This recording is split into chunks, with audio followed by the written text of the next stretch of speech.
Alright, what's up everybody? So this week I'm going to show you guys a continuous Kip-Up supplemental tutorial. So Kip-Ups, continuous Kip-Ups, so that's back and forth, also known when you do them continuous, also known as rubber bands or back-to-backs. I'm sure there's a few other names, but this move right here, okay? Not just one Kip-Up, but multiple Kip-Ups. So jumping back to your hands, back to your back, and then back up onto your feet. Now I have a full detailed tutorial on this, step by step, so check it out. I just watched it, quality information. Okay, so if you're looking for just step by step, straight through tutorial, watch that one, okay? What I'm going to do here is I'm going to throw some additions and some extra help, emphasizing certain points and emphasize a few problems that people might have. Okay, so let's get started. The first problem I see with just one Kip-Up is like people will either want to shoot out too far or just shoot straight up. So they'll look like this or like this.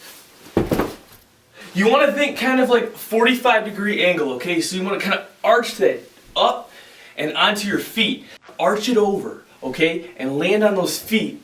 Don't shoot out too far and don't shoot up too much. Get into the reverse camelback position.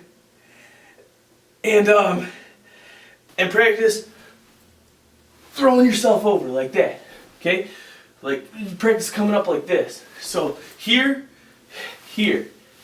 Seems stupid, but it'll help you. So this right here is just kind of to help you understand the motion. You still want to think about following that arch and coming up, back, up, okay? That's just like a little bit of supplemental help. If you want one Kip-Up and you're still stuck, the complete tutorial I have has exercises with pillows and stuff that you can do to help get that, okay?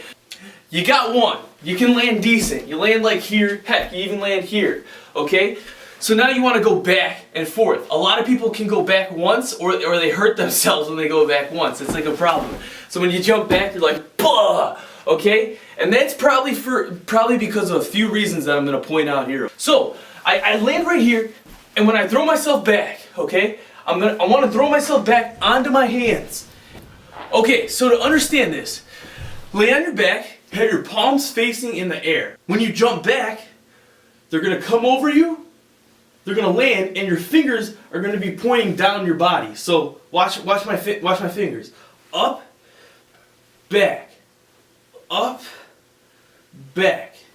And you want your hands to catch first, okay? That's another thing. You want your hands to catch first to initiate the deceleration of your body coming back down, okay? Watch carefully.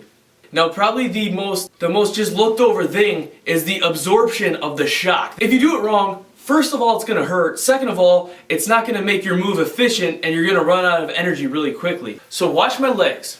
As I jump back into that Kip-Up, when I jump back into the Kip-Up position from my feet, notice my legs, my hips, everything kind of crunching in as my hands grab. Okay? My hands grab, everything crunches in like a spring, okay? That force of the ground going to my hands isn't just boom, static on the hand and that's where it stops. It goes throughout my body and my body crunches to help de-accelerate everything and help it be evened out, okay? The force is like evened out. Sorry for using like bro terms. Where I think a lot of people go wrong is they'll try and jump right back and just use their arms to absorb the shock. If you do this, you're gonna have to deal with a lot more. You're gonna feel a lot heavier. If you use everything to come back in, time it out, then it's gonna feel a lot lighter. And not only that, you create a greater muscle force when you rebound rather than being static and then jumping. So like, take just straight up jumping, for example. If you squat like this, wait, and then try to jump, you're going to produce less force than if you went like this, like that, and jumped. That's another tip. Right when you complete your deceleration and everything crunches in, that's when you continue your next one. To keep the force, to keep the power efficient, and keep that tempo back and forth, okay? And going back and going forward, you want to follow that same arch, okay? So you're following that same exact imaginary arch back and forth, okay? It's a tempo thing. Some additional tips that might help, okay? It might help with the fear of doing this move because this is scary, all right? Is because you're jumping backwards and you're laying on your back. You want to keep your head, right? You want to keep your head not straight in line with this, but when you come up to here, when you jump back, You don't want to look back like this. Don't throw your head back, because that's not how you want to go about doing this move. For this move, for the continuous kip-ups, for rubber bands, when you throw backwards, keep your head at like about a little bit bent, 45-degree angle. You don't have to go like this, because this is going to choke you, okay? So just a little bit bent.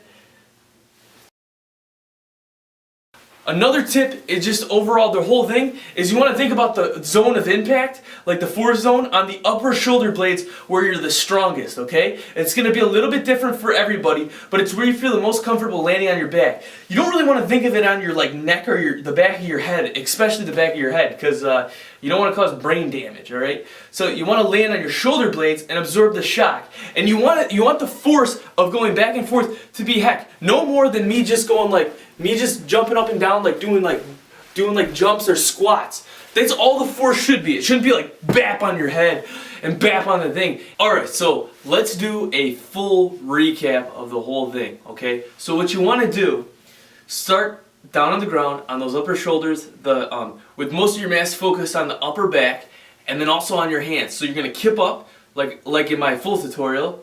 Follow that imaginary arch, land on your heels and your toes, so feet basically flat, and then bring your upper body up, and that continuous motion, that's absorbing it on the way up, okay? You're absorbing everything on the way up with your legs, and then your upper body kind of crunching over, and then you're going to jump back through that imaginary arch, but you're going to keep your head, you're not going to throw your head backwards, you're going to keep your head slightly forward, alright? About like 45 degrees, you know, maybe a little less, maybe a little more, whatever's comfortable for you. When you come back, you want to have your fingers facing down your body, okay? And your palms always up and over, alright?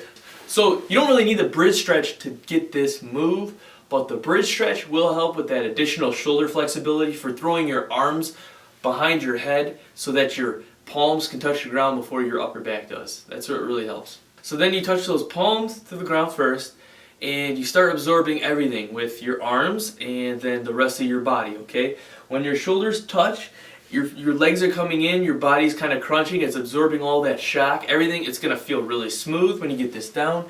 And then when you reach that point of zero where you can't really absorb anymore, or where you feel like you're done, you're like, I'm done absorbing. You don't have to crunch all the way in like an egg or something, or you know, the fetal position. You just go to where it's comfortable, rebound that force, okay? You're going to explode everything back up, and then come back to those feet, and then follow that imaginary arch, bring your upper body up, just like the first one, and then back, forth. Think of it as a continuous motion, alright? Believe in yourself, have confidence. You guys got this, okay? So, thanks for watching, everybody. I'm going to be doing weekly videos. I'm doing weekly videos, so subscribe. More detailed tutorials coming out, reels, all types of stuff coming out. Alright, so subscribe. Thanks for watching, everybody. Peace. Have a good one. Woo!